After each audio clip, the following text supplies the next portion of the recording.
Ladies and gentlemen, welcome to the Marketing Geeks. Here we are again, Justin. Real quick, can you hit the record on the other platform here before we... That's a good idea. Maybe I'll do that. Justin. Hey, Andros.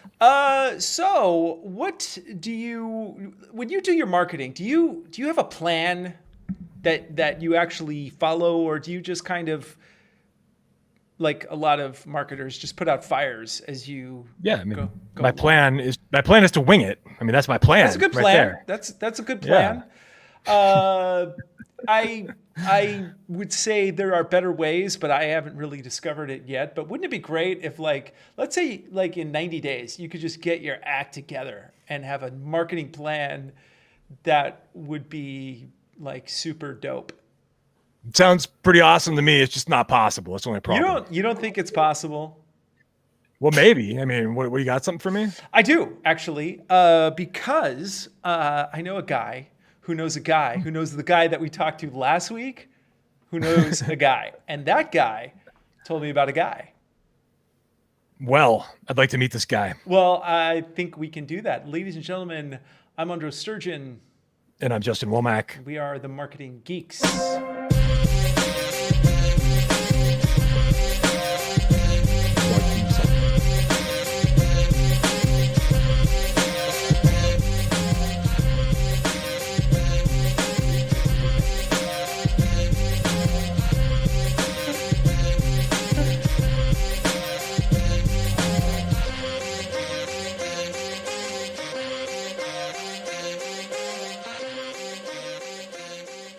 Ladies and gentlemen, welcome once again to the Marketing Geeks.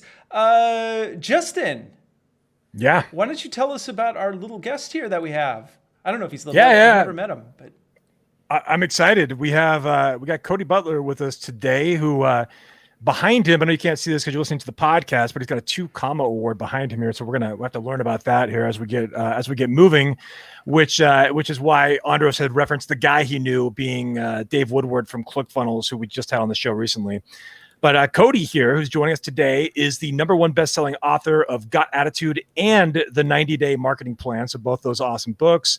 Cody's widely accepted as one of the world's leading experts on small business marketing and business growth. He's been featured on Fox, ABC, NBC, and has consulted for multinational corporations, sporting stars, and marketing celebrities. Whoa. Cody's worked with over 5,000 businesses to date, and his latest project, the 90-Day Marketing Plan, is designed to help small business owners create an effective marketing plan even in these difficult times. So please welcome to the show, Cody Butler. Cody, how are you today? I'm doing great. Thank you so much for having me on, Justin and Andros. It's a thank you. Privilege. Thank you for. And I do want to add that you are recording this with us from Australia, and it's like 5 a.m. over in your parts right now. Is that right? It's pretty early. Yeah, it's pretty early. That's bananas. That's when I'm like going to sleep. But so thank you for waking up so early. Are you normally up this early? Oh, look, I've got 3 kids under the age of 5, so it's. I'm not usually out of bed, but I'm usually awake at this time. Now, I have 1 kid under the age of 5, and I understand perfectly. So when my kid was when he was a small tyke, what I would do is I would put him to bed at 7:30, and then I'd sleep for about an hour and a half, and then I would wake up and I would work from like 10 till like 5 in the morning. I don't know if you do that. Then I'd take a nap till about 11, and then I would have like almost 2 days of work out of that. But if you just woke up just to be on the show, man, I gotta say thank you. That's all. Because I wouldn't wake up that early for this show. No way. Well, to kick things off, I want to kind of get into the 90-Day Marketing Plan, which is. That's kind of your new book and the kind of new focus, it sounds like, of your business right now. So tell us a little bit about the 90-Day Marketing Plan, what it is, and kind of the genesis of the idea for creating it. Yeah, so hopefully it kind of does what it says on the can, right? So it's how to really strategize and implement a marketing plan over the next 90 days that's going to get you more sales, more clients, more leads, all of the good things that we want in our businesses, right? So that's the goal of it there, and to do it in a really systematic way, step 1, step 2, step 3, step 4, because a lot of times, a lot of people don't have the knowledge, but a lot of people do have the knowledge, but they just don't have it in a systematic process, right? So it's kind of like a piece of the puzzle here, a piece of the puzzle there, buzzword here, buzzword there. So people have got a lot of the pieces, they just don't really have a systematic process, step 1, step 2, step 3. So it's kind of the goal is to put the pieces of the puzzle together in a way that makes sense, and it's just a plan that you can follow over the next 90 days to really see some dramatic results within your business. That's the theory, at least, anyway. So from like a 5,000-foot view, what are kind of the phases of this like marketing plan? I mean, are we kicking this off with is it segmenting and targeting and like avatar in the beginning, and then getting into more of the messaging and then the traffic, or like can you kind of walk us through like a real pretty spot on. I mean, to 5,000-foot view, it's going to be avatar, messaging, route to market. Those are going to be the three main aspects, right? Track, engage, convert, the standard process. So the first thing is like, if you can define your audience, you can find your audience. That's a basic rule. Most people simply can't define their audience, or they can't define their audience in an effective way. So one of the big mistakes that people make is they try to go too broad. They try to be too many things to too many people. So the first thing that I would have anybody do is we want to sort of engage with the Pareto principle, the 80-20 rule, which says 80% of the results will come from 20% of your activities. So if you've been in business for any length of time whatsoever, then the first thing we want to do is like figure out what's actually working in your business, right? So I don't want to give somebody a book and say, throw everything out, start again from scratch. It's like, no. Like I guarantee you're doing something that's working. If you've been in business for 6 months or 12 months or 3 years, you're doing something that's working. So let's identify exactly what's working, and let's double down on that to start with. So it's about figuring out what's really working in your business right now, what's not working, and then kind of going through that. It's like, okay, well, let's do more of that. What is it, the parts that are working? Let's see if we can figure out what it is about that that's working, and if we can replicate that in other areas, or just expand out on that, basically. And do you specialize in any niche or vertical with your 90-day marketing plan, or is this for anybody that's in business? So with online businesses with this kind of model, or what? Tell me about that. So my favorite is B2B. So I like it will work for any business. I mean, at the end of the day, it's like if you have a product that you sell to customers, it's gonna work. I like personally, if I'm working with a business personally, I like business to business, or to be more specific, if your target market has a job title. That's what I really like. I really like that. So because that opens up a lot of possibilities, right? It makes it easy for me to help somebody if your target market has a job title, because it opens up LinkedIn, it opens up direct mail, it opens up email, that kind of stuff. So yep. I like that. But professional services as well. Professional services are great. So dental, financial planners, the financial industries, any kind of professional service industry is really, really good as well. It works really great for this. So I want to take a step back. So how for those of our listeners and viewers who haven't seen or heard of what you do, give us a bit of a genesis about who you are, how you started doing what you're doing, and why you do what you do. Sure. Yeah. So it started back sort of around the mid 2000s. I started my first online business. I was working as a musician at the time, and I decided I wanted to start an online business, and it really didn't go very well at all. So around the musicianness or the business? Both. Okay. What instrument did you play, or were you lead singer? Guitar. I noticed that there's a gold record in the background for the people who can't see it. That's the award. That's the 2 comma award from ClickFunnels. Oh, is it? Okay. I thought that was like one of your gold records. You can see it just off to the side. You can't quite see it. There's a guitar just a little bit off to the side there. You can't quite see it on the shot, I don't think. So okay. So tell us what happened. Yeah. So I think it was 2009.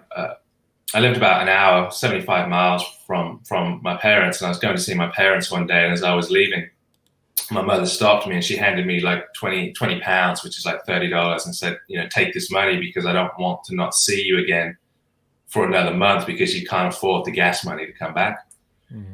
And shamefully, I took the 20 pounds because she was absolutely right. I wouldn't be back. I needed the money. I needed the 20 pounds. I was 35 years old and I needed the 20 pounds. So all that drive home, which was about an hour and 20 minutes or so, all I could say to myself was, this is disgusting. This is disgusting. This is appalling.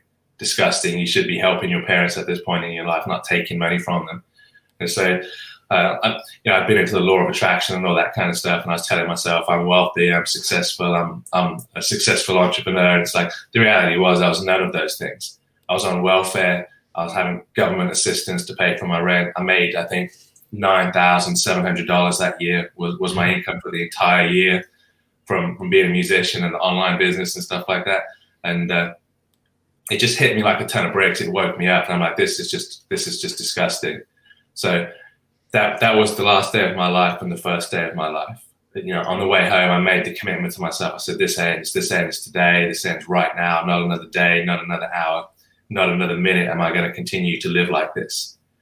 And starting at 8 a.m. tomorrow morning, because it was like, it was quite late at night at that point, I'm like, my full-time job is getting a full-time job.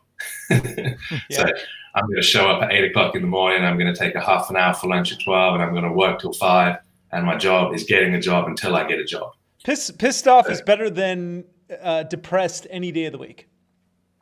Absolutely. Well, that's it, isn't it? You can decide which way you're going to go with it. It can be empowering or it can be destructive. So I decided, it's like, I'm going to fix this. I'm going to use this in a good way. So first thing the next morning, I went down to the government offices and said, I don't want your welfare anymore, which was a big thing for me because I really needed that money. I really, really needed that money. But I asked myself in my mind, I'm like, Cody, are you a welfare recipient? Is that who you are? Mm-hmm. And the answer was like, well, I don't see myself as a welfare recipient. I'm like, well, the conversation I'm having with myself is like, then get off the welfare. If you accept welfare, you are a welfare recipient. Yeah. And just that said, I've had to take government assistance when it was available in California, and it got me out of a huge jam. Yeah. I'm grateful to it. I am grateful that it's there, and I don't see anything wrong with taking it if you need it. That said, hopefully you are able to get out of that situation so you don't need to stay in it. Sometimes you do, and there's nothing wrong with that. And right now, a lot of people do need it, and there's nothing wrong with that. Yeah, no, I'm not saying there's anything wrong with that. I was at the time, I was just like, no, this is it's a trap for me. It was keeping me where I was, So I cancelled the welfare, which was a big deal. I needed the money, but burning my bridges, right? It's like, we just landed on the shores and massively outnumbered by the army in front of me. So what's the only thing I can do? Burn the boat, right? Yeah. So I ended up Googling top 10 paying jobs of 2010, and then I ended up Googling best paying, most in demand jobs of 2010. And I think online marketing, digital marketing was on both of those lists. So I jumped on Craigslist and Gumtree and stuff like that, started looking for jobs. And I found a local marketing agency that was hiring. So I called them up. They needed a guy to help out with SEO, search engine optimization. So I called them up, talked my way into an interview, got the interview set, went to Barnes & Noble, bought SEO for Dummies. Nice. Read SEO for Dummies that night, went to the interview the next day and ended up getting the job at the marketing agency, which was great. So I went immediately from $9,700 of income. I think that job paid like $25,000. So this was step one. So your online marketing journey. Now, did you have any other background in marketing or online marketing ahead of this at all? No, just my attempt to grow my own online business, which wasn't really working. Yeah. So, okay. I do like, though, how you said yes to the interview. You went to Barnes & Noble's, which back in 2010 still existed on a more prominent level. And you read the book, and then you aced the interview. And I mean, one of the things we talk about on the show a lot is just like when these opportunities arise, it's just like say yes and then just figure it out. Make it happen. And I like that you had to do that to kind of make it happen, or you hear like the fake it till you make it kind of idea thrown around a lot.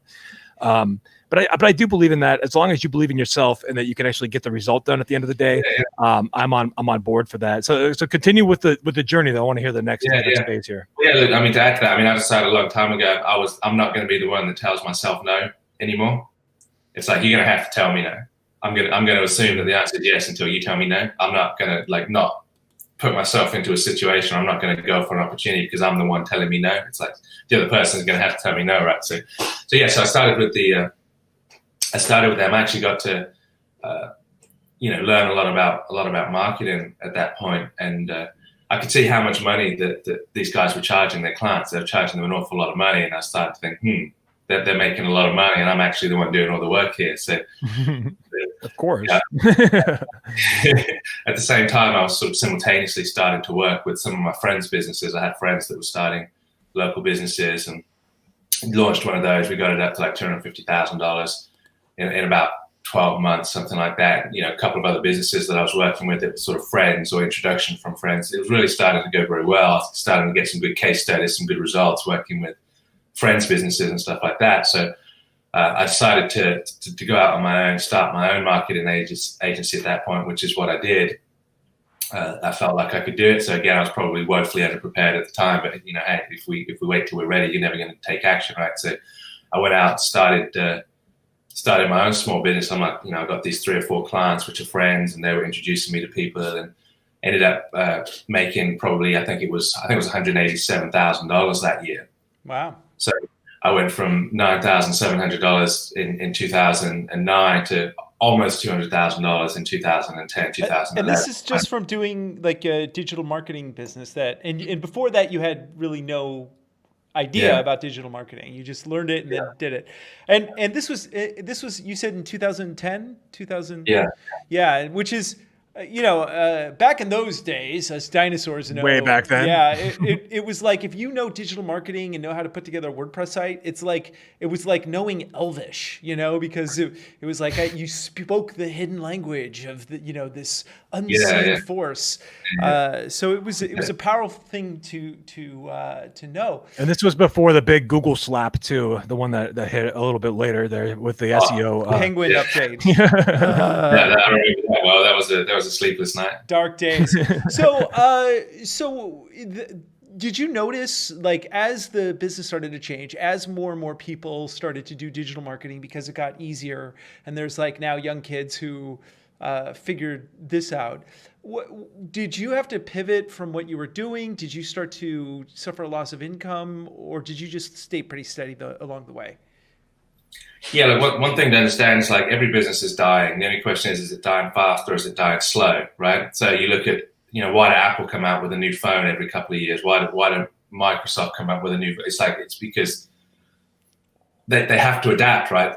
Even a huge company like Apple is dying. If they did not change what they're doing, if they don't come out with new products and innovate, the Apple of today is a completely different animal to the Apple of 5 years ago. The McDonald's today is a completely different restaurant to the McDonald's of 5 years ago, right?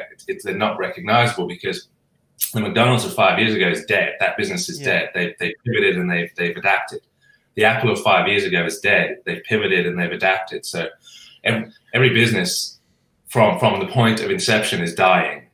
But the question is it dying fast or is it dying slow? So yes, I mean, obviously as I went, it's like, what's the market doing?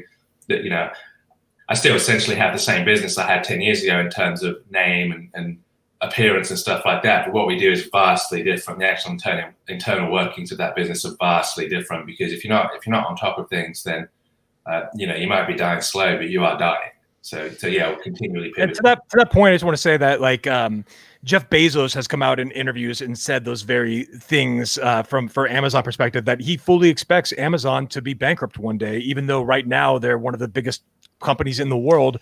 And if you go back, I went back and watched an interview with Bezos in like 1998 or 9, and it was funny because the interviewer was being kind of cynical with him, and he was talking about like Amazon is now worth like almost as much as Sears.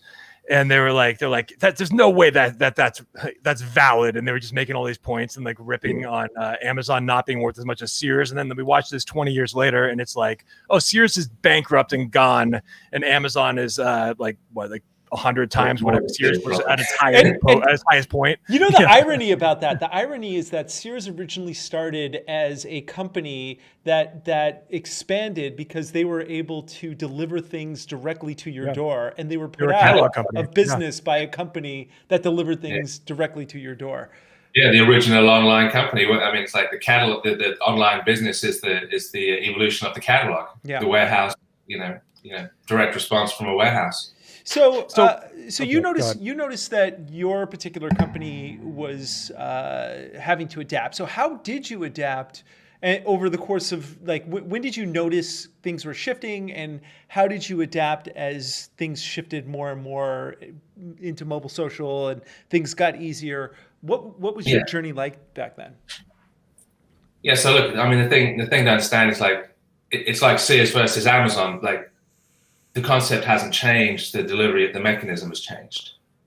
So it's catalog versus internet, but the model is essentially the same, right? So it's the same. Marketing is exactly the same. It doesn't change from Julius Caesar to the Jetsons. It's psychology and it's math.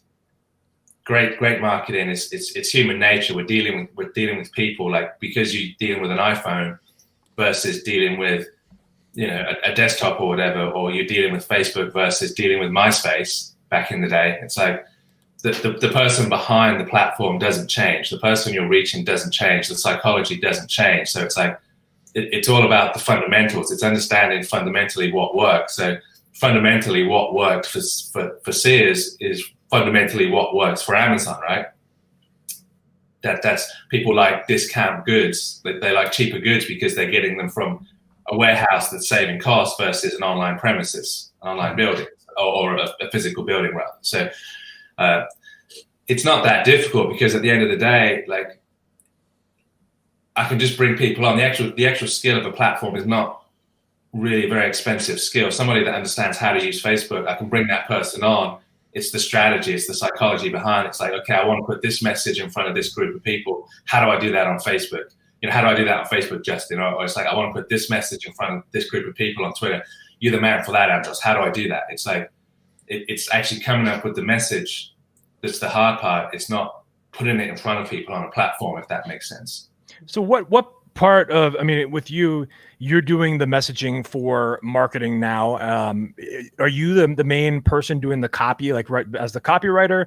Are you working with a team now that helps your clients kind of create the headlines and the copy that are going to kind of be around this marketing campaign? Or tell me a little bit about that, because I see copywriting as one, and you mentioned off the air when we were talking about, I was asking you about your company, you mentioned it's a direct response company, which makes me think of like direct response marketing and copywriting and like Dan Kennedy and all those kind of things. So tell me a little bit about like where copywriting fits into this whole formula, and how important it is in your opinion to get like the right message. It's everything. Yeah, you can't, like, it's communicating to the person that you have a solution to their problem. So if you're in business, you have a solution to people's problems, or you wouldn't have started the business. You know that you have a solution to people's problems. So it's like, here's the way to get, fabulously wealthy. Find something that people want to buy and sell it to them. So pretty much every business has something that people want to buy, but they have an inability to sell it to the market. It's like, well, they want it, but why can't you sell it? Well, it's because you're not effectively communicating that you have a solution to their problem, or you're not effectively communicating that you have the ability to fulfill that desire. The copy, the messaging is the bridge that goes from your product to the customer, to the end user.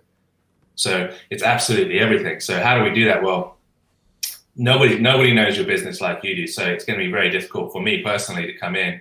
It's going to be very expensive for me to come in and actually analyze your business, figure out the market, figure out your product, and then come up with a message. It's like, so what I like to do is provide templates for businesses. And it's like, hey, fill out this template, and then we'll take some sandpaper and we'll sand the rough edges, because your product, your services, your market, right? So it's like, hey, here's a template, fill in the blanks, how to get X without Y.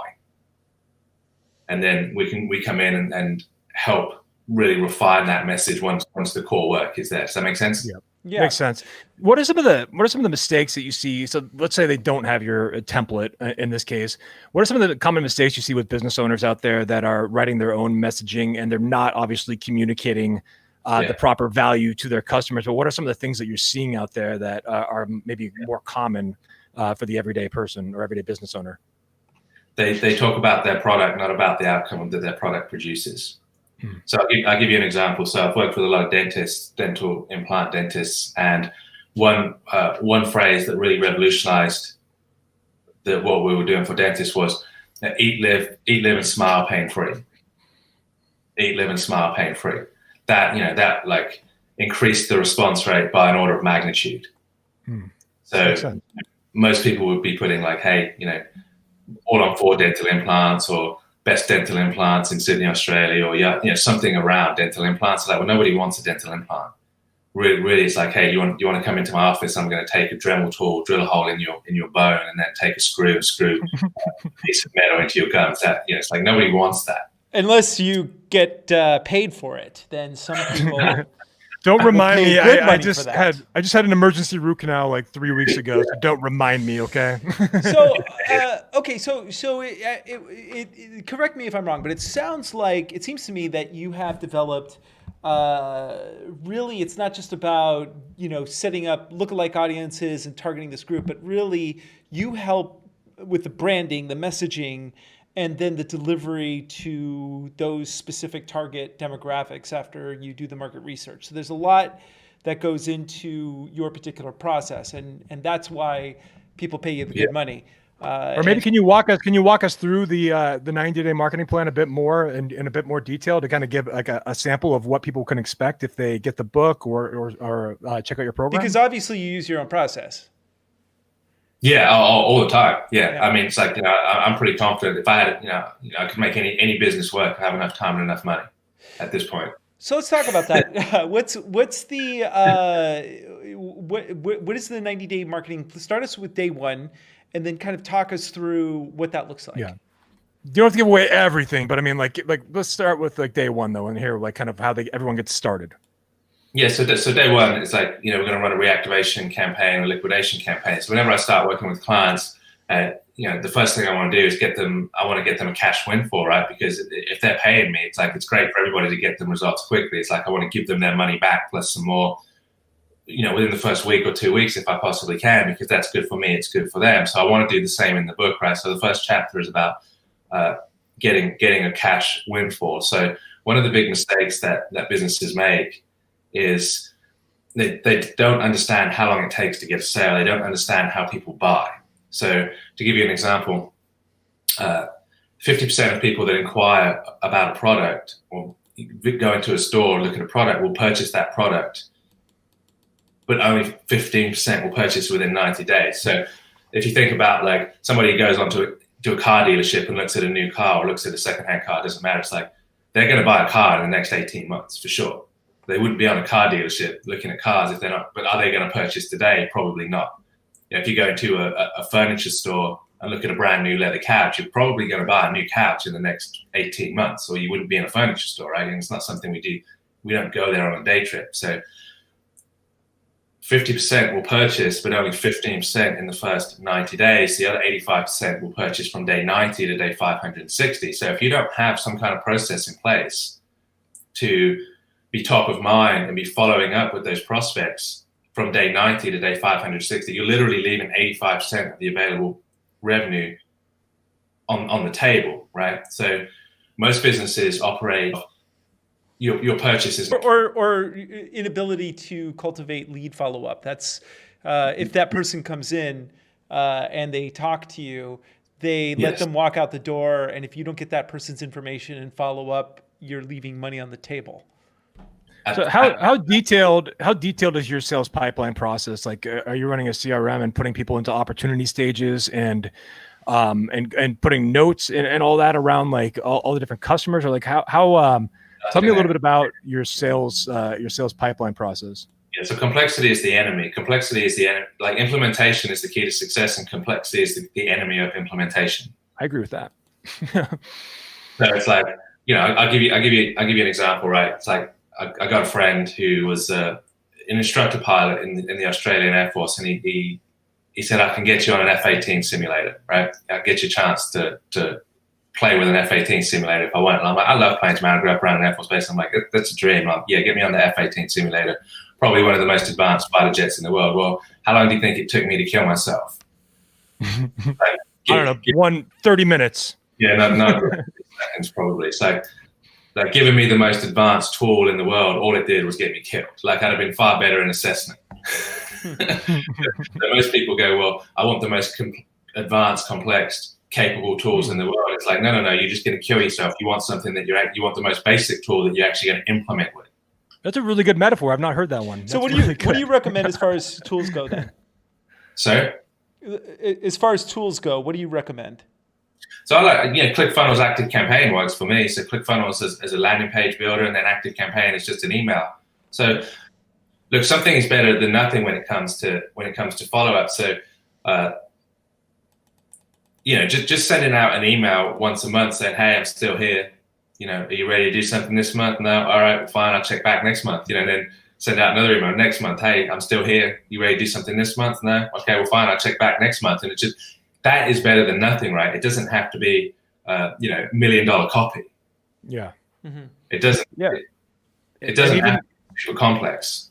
It could be really short too. I mean, there's like I forget who created it, like a 9-word email that has been really popular in the marketing space. That it's really just like, hey, are you still interested? Essentially. Exactly. 100%. I mean, it's the same principle. So if we got, if you've been in business for any length of time, it's just a case like, I've got like business cards sitting on my desk here. I've got emails from people. I've got a LinkedIn account. It's like, it doesn't matter. If you've been in business for any length of time, then if you've not done the follow-up, then you've only extracted really at most 15% of the available money that's on the table. So 85% is still sitting there. So we can get a good chunk of that money straight away. Now, are you automating the follow-up though, or are you tracking it elsewhere and then just manually sending these extra emails? How are you tracking the follow-up? I don't. Just super, like, again, it's super simple. So I'll give you an example. Okay. Dentists, we're talking about dentists, right? I was working with a lot of dentists, and I had 100 leads 100 dentists that I'd engaged with, 100 dental practices roughly that I'd engaged with over a period of time. They were in my bucket of dead leads. I was no longer following them. So I just thought one day, I'm just going to send an email out to these 100 leads and see what happens. And it basically just said, hey, Mr. Dentist, sorry, I've not been in touch for a while. Been really busy, just had another baby. Are you still interested in growing your dental practice? Let me know. That email produced like over, it's a retainer service, right? So, that email produced, that one email to 100 dead leads produced $250,000 in revenue. Wow. One email. If you got to understand, when most people say no, they're not saying no, they're saying not right now.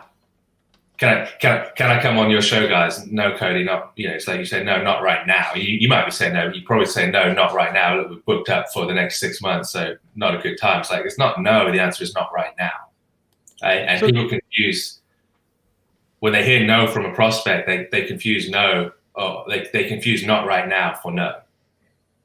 So the big low-hanging fruit then for a lot of businesses is these dead leads that they've kind of stopped marketing to, that are sitting in their CRM system or whatever. And so you're saying step one is to reach back out to them, reactivate the leads, and the results can be pretty incredible when you do that. Just like what you just spoke with your own personal case study there. Okay, that makes a lot of sense. I'll give you another example. I just did a campaign for a local gym here where I live, and they had 3,000 non-current members on a list. Or a list of 3,000 non-current members. So that's people that were members and are no longer members, or inquired but didn't sign up. For whatever reason, they've got 3,000 email addresses that are not members of the gym currently. So we sent out an email, said that 3,000, just said, hey, you still interested in losing a few pounds and looking great for summer? Or in Australia, it's like kilos. It's like, hey, you interested in losing kilos and looking great for summer? Let me know. $54,000 in sales from that one email to a list of 3,000 non-active prospects or non-active gym members. That was just sitting there in that business. And great headline, by the way, and following your own process, very much results-oriented headline, or not a process headline, but a outcome headline. So, do you want to lose some weight and feel great? Yes or no? Do you still want to grow your practice? Yes or no? And so the initial leads that you got to contact to do business with, was that just like simply, going online, looking at businesses, making cold calls? How did you get those clients initially? So interesting. You can see I've got direct mail in front of me, which I'm still using to this day. Right.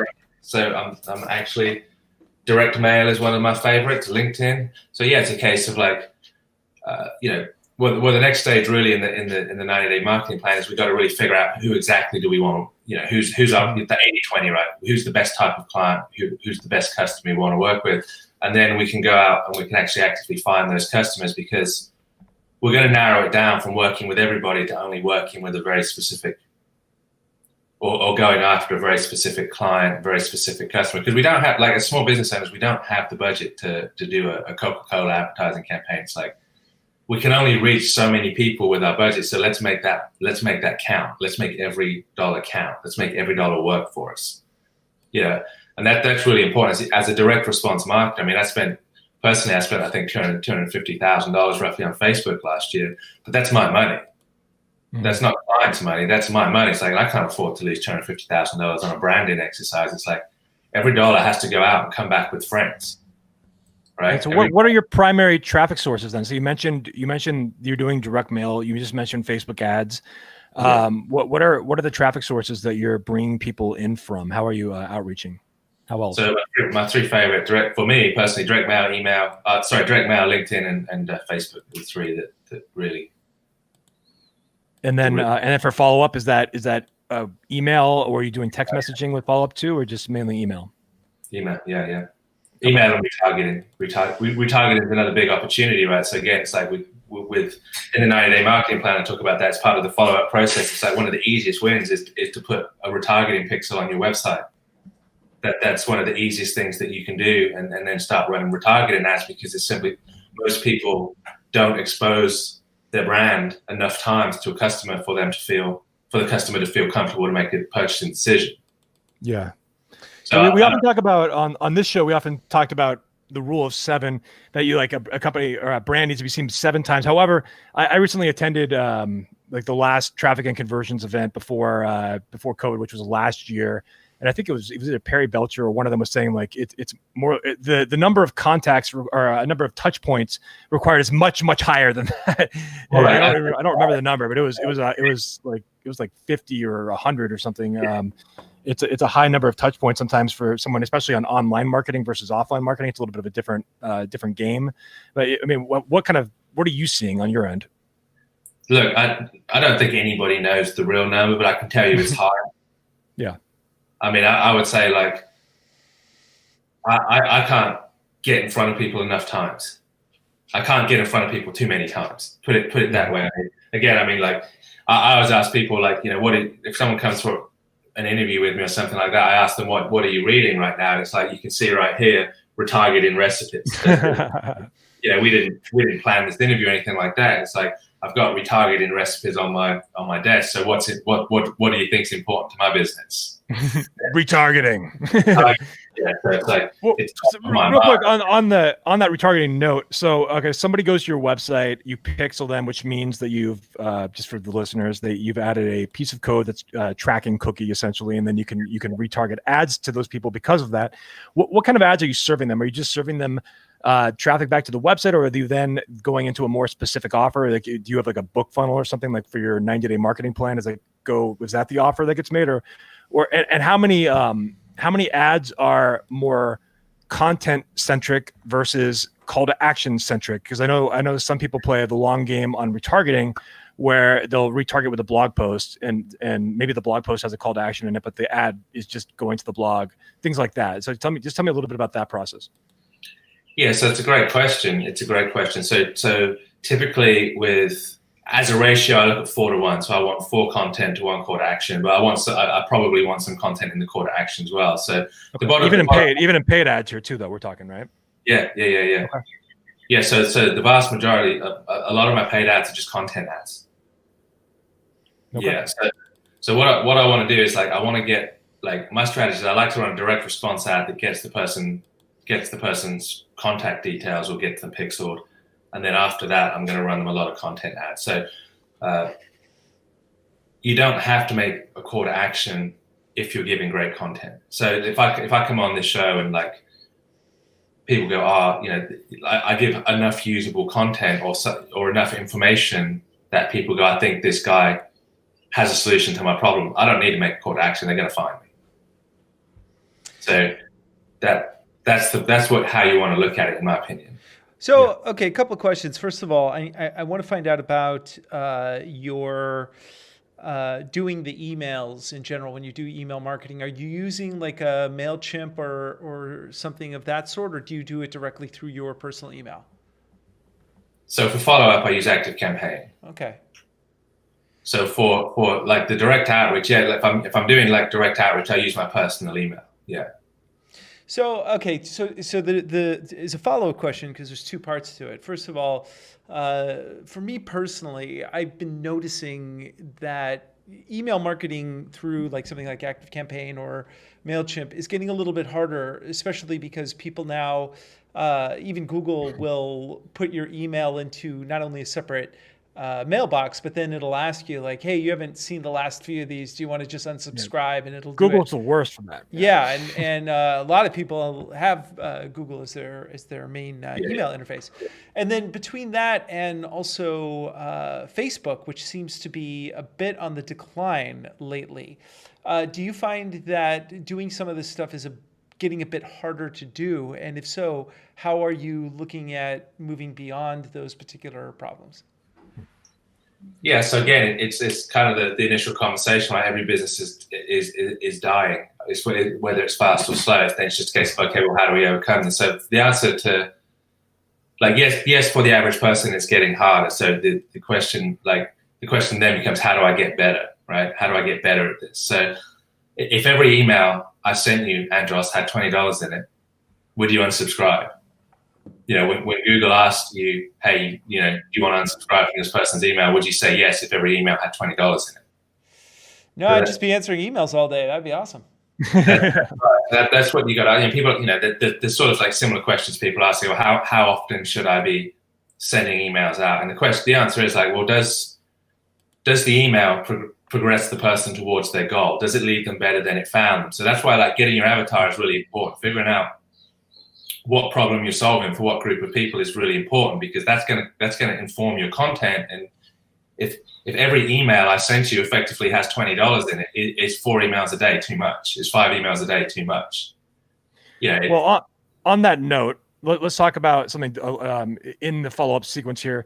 What if you're promoting somebody else's products? Because like there's so many joint venture launch style promotions that happen where you're mailing for somebody else's product and program. Now, I mean, if it's in alignment with where you want to take your ultimate your customer's journey, are you still a proponent of participating in those affiliate style joint venture launches, or is that something that you avoid based on your model?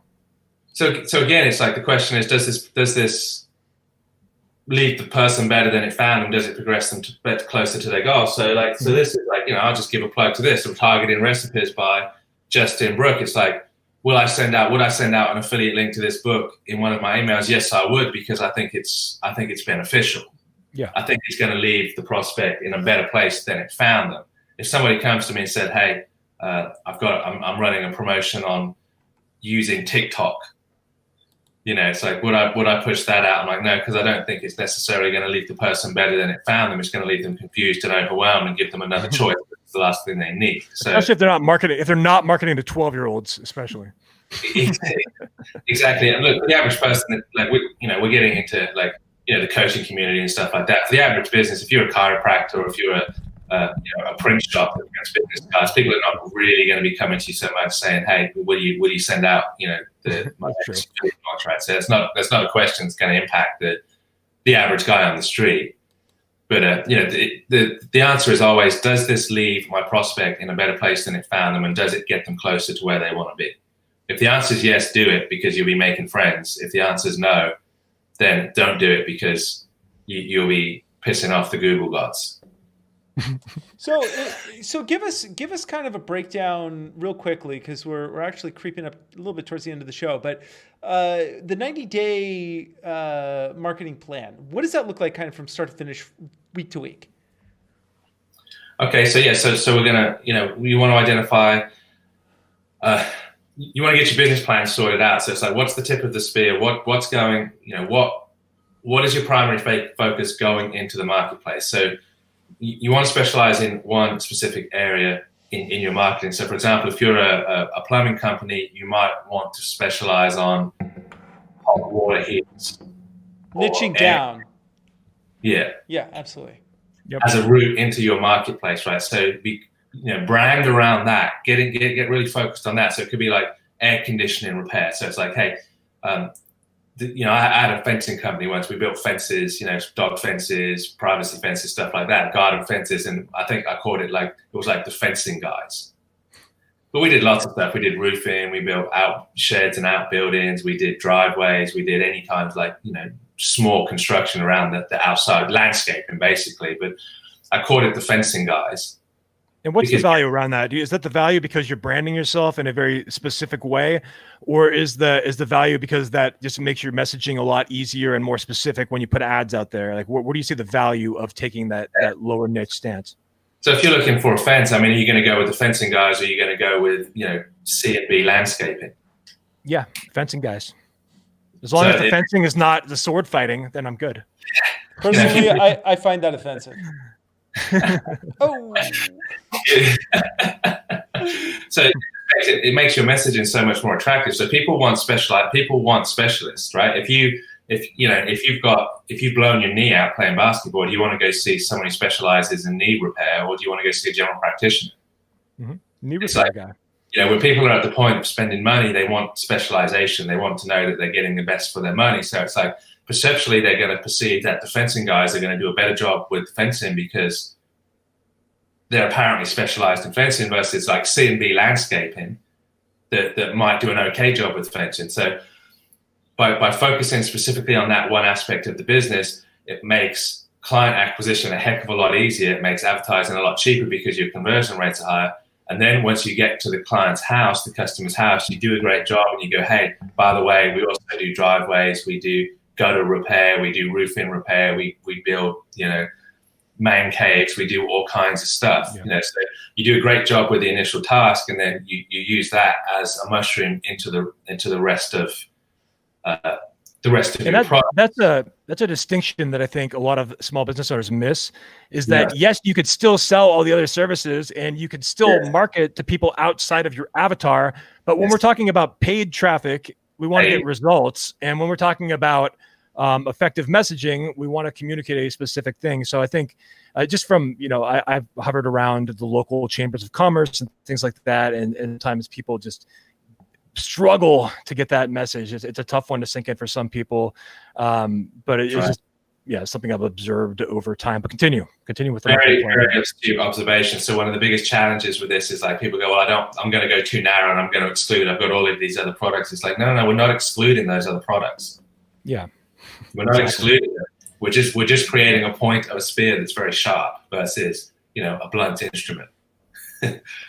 So once that's figured out, then we put a process in place to capture.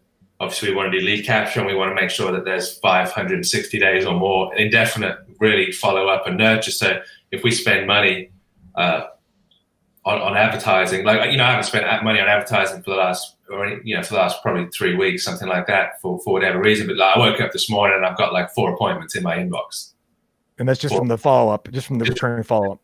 But yeah, so you want to make sure that there's, get that point of the spear, then make sure that your follow up is in place. So when you do spend money on advertising, all of the holes in the bucket have been filled.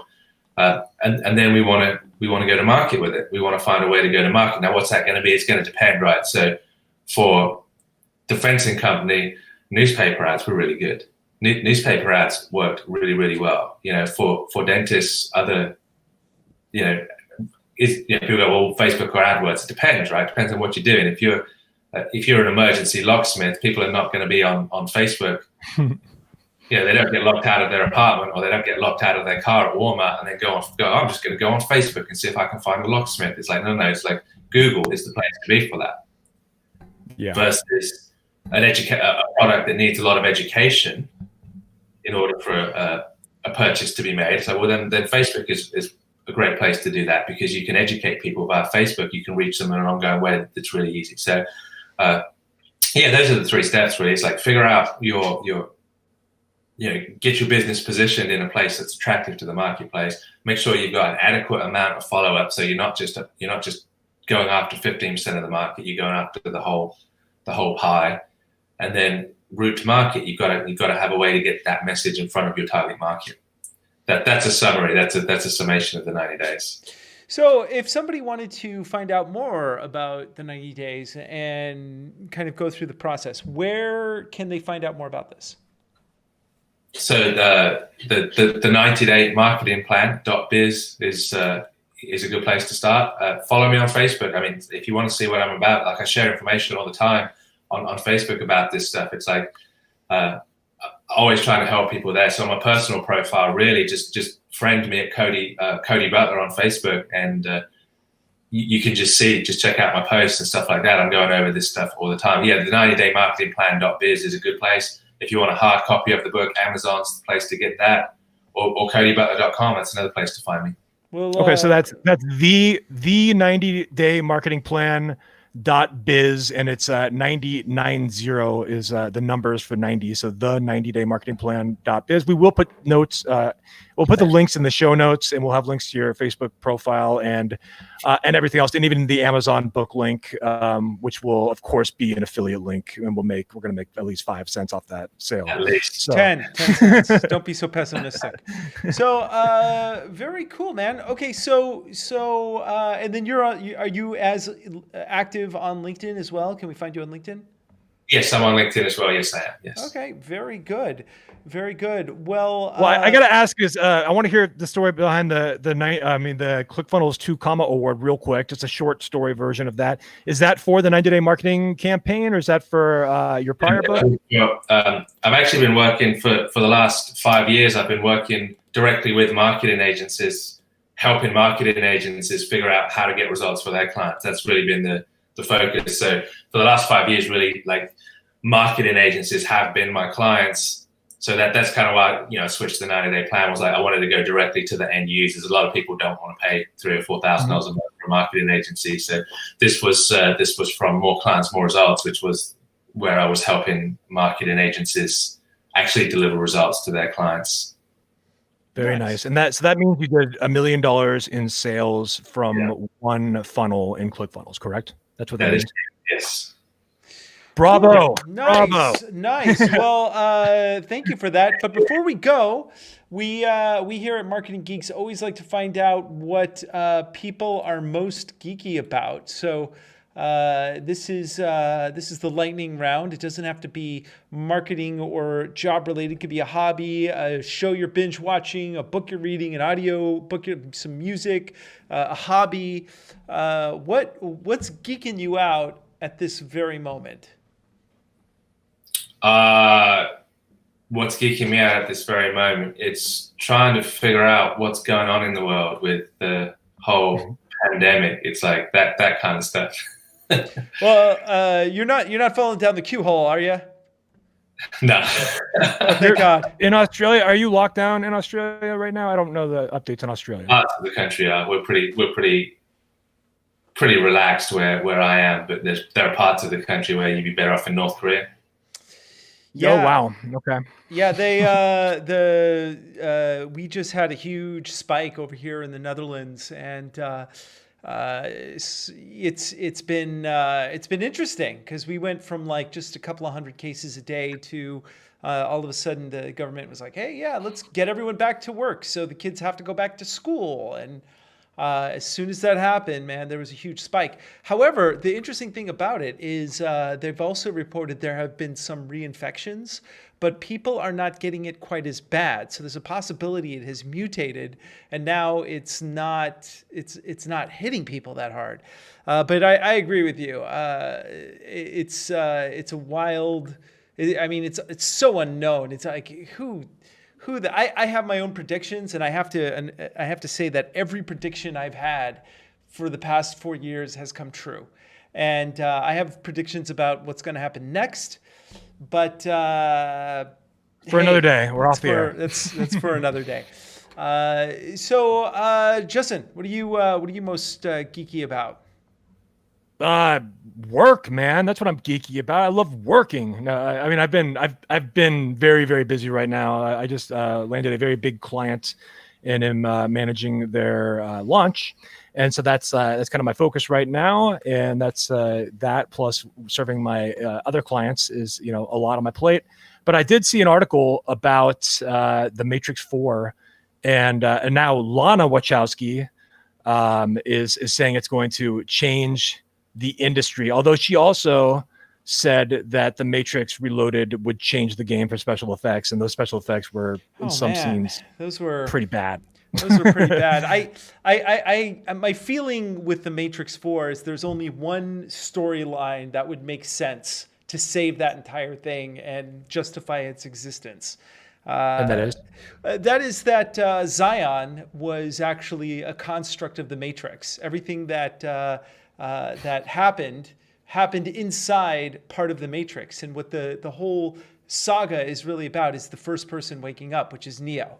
And at the very end, it was a matrix within a matrix. To keep people pacified. So if they woke up, they thought I'm awake, but in actuality, no, they're still. Right now, that movie is still committed to 2021. So it's one of the few movies that haven't moved back like 2 years, like everything else. So John Wick and The Matrix were supposed to come out at the exact same weekend, and I thought they were, and that there was a theory that John Wick was that they were going to be like the same movie, and that John Wick was like a different version of Keanu Reeves in The Matrix, and that would have been cool if that were true and it was all a crossover. They could still do that, man. If they did that, people would just lose their shit. I think that they should totally do that.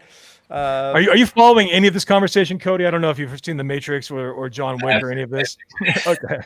Well, as far as my geek thing on Netflix, they just released Ratchet, which I heard about, and I thought that was interesting, but I'm quite enjoying it. My wife is too.